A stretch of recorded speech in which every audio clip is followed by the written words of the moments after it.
Halo Sobat Lifestyle One, kembali lagi di sesi Tanya Dokter bersama saya Dr. Gigi Adria Permana Putra, spesialis bedah mulut dari Omni Hospital Pekayun. Kali ini kita akan membahas tentang kesehatan gigi dan mulut.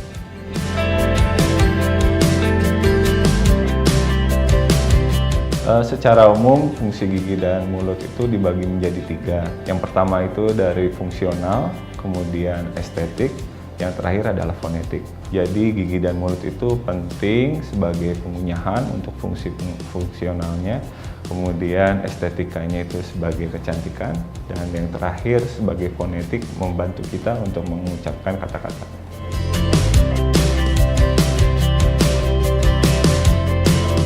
Permasalahan gigi yang paling sering terjadi itu mungkin gigi berlubang ya. Semua dari anak kecil sampai remaja dan dewasa mengalami permasalahan itu. Kemudian yang lain juga seringkali adalah gigi terpendam. Itu pada pasien-pasien yang usia sekitar 20 tahunan itu mulai mengalami masalah tersebut. Kemudian yang sering terjadi juga adalah bau mulut mungkin, dan beberapa kali saya di sini mendapatkan pasien adanya tumor-tumor jinak ataupun tumor-tumor ganas.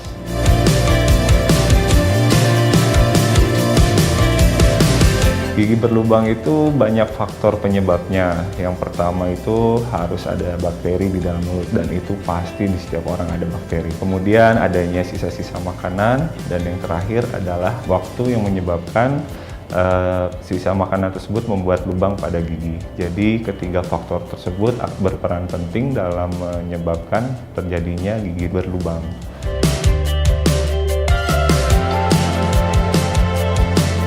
Jadi bakteri itu secara umum udah ada di dalam mulut. Dia berfungsi sebagai flora normal. Namun pada saat kita tidak sikat gigi, kemudian banyak sisa-sisa makanan di dalam mulut, dia akan menyebabkan si bakteri-bakteri tersebut beraktivitas lebih tinggi, sehingga menyebabkan asam dan menyebabkan lubang pada mulut.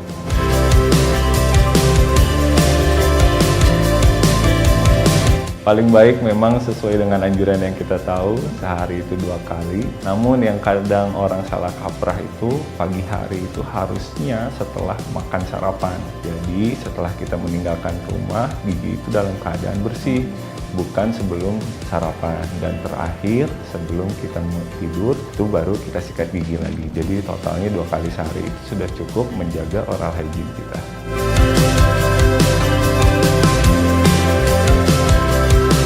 Nah, gigi terpendam ini sebenarnya boleh dibilang adalah penyakit manusia modern ya. Jadi gigi terpendam ini diteliti merupakan suatu masalah yang baru timbul di dekade-dekade terakhir. Orang-orang yang zaman mungkin sekitar 50 tahun ke belakang jarang mempunyai masalah gigi terpendam. Namun semakin kita modern, makanan semakin lunak, perkembangan rahang kita semakin terbatas, sedangkan gigi kita tetap jumlahnya ada 8 di setiap regio. Nah, saat itulah gigi tersebut tidak mempunyai ruangan untuk tumbuh, sehingga terjadi gigi yang terpendam.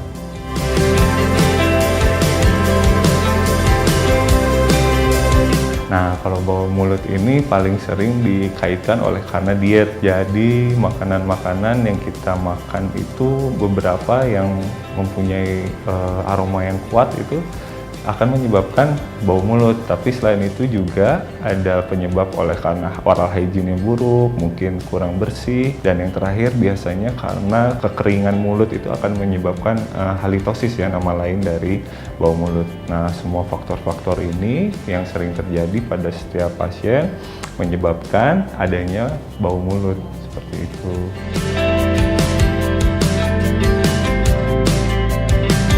Tumor juga merupakan suatu yang multifaktorial ya. Jadi bisa disebabkan oleh dari gigi berlubang, tapi seringkali akibat gigi berlubang dia menjadi infeksi, kemudian infeksinya kronis, dia akan men-trigger atau memicu terjadinya pertumbuhan suatu tumor. Tapi selain itu juga dengan suatu trauma atau gesekan akibat gigi yang berlubang menjadi tajam, gesekan yang kronis, terus berulang tidak dirawat, itu juga dapat menyebabkan adanya tumor. Jadi dia juga termasuk multifaktorial, dan makanan juga berpengaruh ya untuk tumor.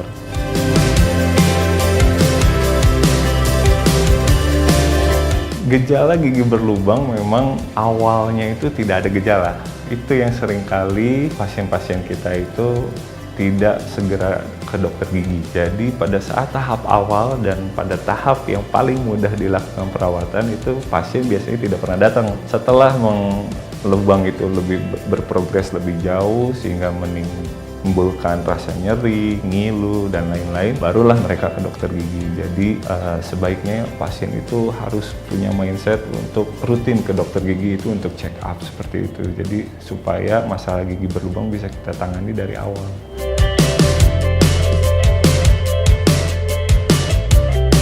Nah, kalau tumor beda lagi. Biasanya ada beberapa tumor yang sudah terasa. Biasanya paling mudah itu adalah benjolan. Benjolan itu bisa timbul di bibir, bisa timbul di lidah, ataupun gusi. Nah, itu apabila sudah ada keluhan seperti itu, sebaiknya tidak didiamkan. Jadi langsung mencari atau check up ke dokter, sebaiknya spesialis bedah mulut, untuk lebih mengerti apa yang dialami oleh pasien tersebut. Dan kadang yang datang ke kami itu progres tumornya sudah lebih jauh dan sudah menimbulkan rasa sakit, makanya mereka datang ke kami.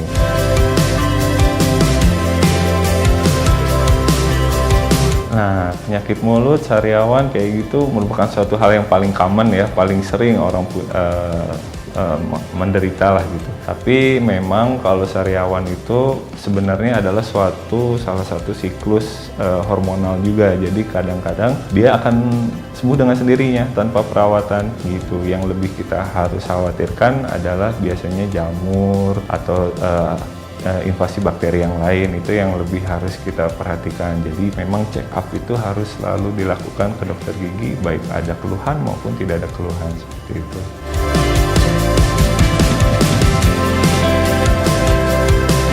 Ya, jadi abses itu sebenarnya suatu istilah medis yang menunjukkan adanya infeksi dari gigi yang berlubang. Jadi gigi yang berlubang apabila tidak dirawat dan terus menginvasi ke dalam syaraf, bakteri itu akan berkembang, kemudian dia akan masuk ke daerah akar gigi, sehingga menyebabkan infeksi di bawah akar gigi. Infeksi tersebut akan menimbulkan adanya, mungkin kalau istilah kita nanah gitu ya, nanah di dalam tulang bawah gigi itu, sehingga dia menyebabkan suatu abses dan disebutnya abses periapikal atau abses yang ada di bawah gigi gitu, seperti itu.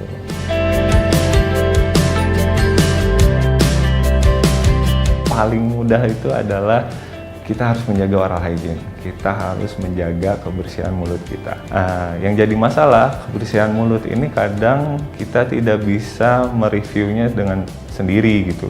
Jadi kita butuh bantuan dokter gigi untuk melihat apakah ada permasalahan dalam gigi atau tidak. Apalagi beberapa kasus-kasus penyakit gigi maupun gigi berlubang di tahap awal itu tidak ada keluhan.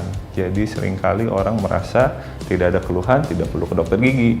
Padahal konsepnya tidak seperti itu. Kita harus rutin ke dokter gigi.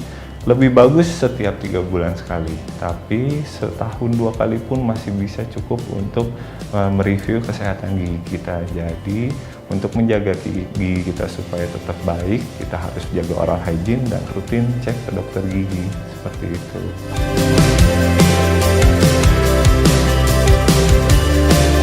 Pengaruh makanan ada banget ya. Jadi kan tadi diet-diet yang kita makan itu, makanan itu juga berpengaruh terhadap kesehatan rongga mulut kita. Dan yang paling penting itu biasanya makanan-makanan yang ekstrim ya, yang makanan mungkin mempunyai tingkat asam yang tinggi atau terlalu panas atau terlalu dingin, itu akan menyebabkan perubahan di lingkungan rongga mulut kita, sehingga kita sebaiknya mengurangi atau menghindarilah makanan-makanan yang mungkin bisa menyebabkan permasalahan di rongga mulut kita, seperti itu.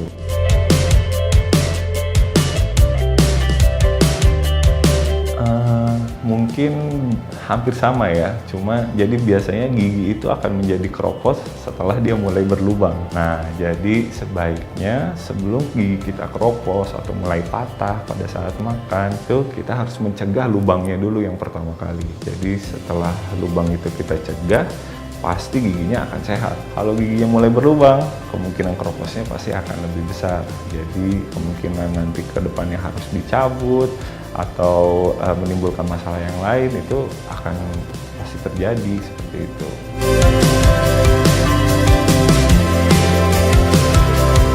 Nah, sebenarnya secara teori merembet itu dia bukan langsung menginfeksi ya.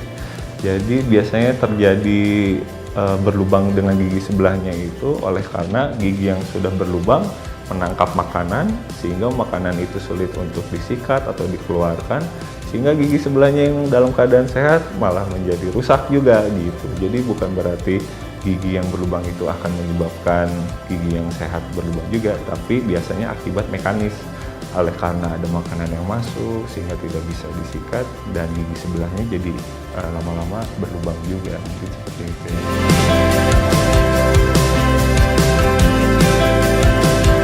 Oh sangat, itu yang kadang kita juga konsepnya salah. Kadang kita berpikir anak kecil giginya rusak, nanti juga akan diganti dengan gigi dewasa. Padahal gigi susu itu berperan penting terhadap pertumbuhan rahangnya. Apabila anak itu kehilangan gigi susu sebelum waktunya, pertumbuhan rahangnya jadi akan terhambat.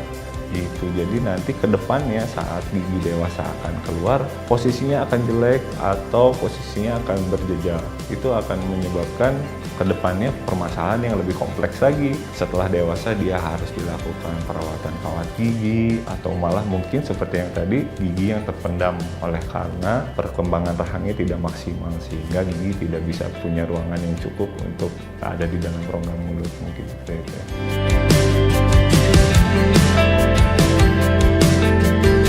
Nah, gigi yang sehat itu kita harus aware ya, kita harus aware terhadap kesehatan gigi kita sendiri. Paling bagus adalah kita setiap sikat gigi juga sambil berkaca, sambil kita lihat giginya apakah ada berlubang, apakah ada hitam atau tidak gitu. Itu dengan menjaga oral hygiene gitu. Dan setelah itu juga kita tetap harus periksa ke dokter gigi, baik itu dokter gigi spesialis maupun dokter gigi umum. Kita harus cek karena gigi itu areanya luas sekali dan susah untuk dilihat sebenarnya. Jadi kita harus membutuhkan bantuan dari dokter gigi gitu ya. Jadi supaya kita yakin kondisi rongga mulut kita itu dalam keadaan yang prima, seperti itu.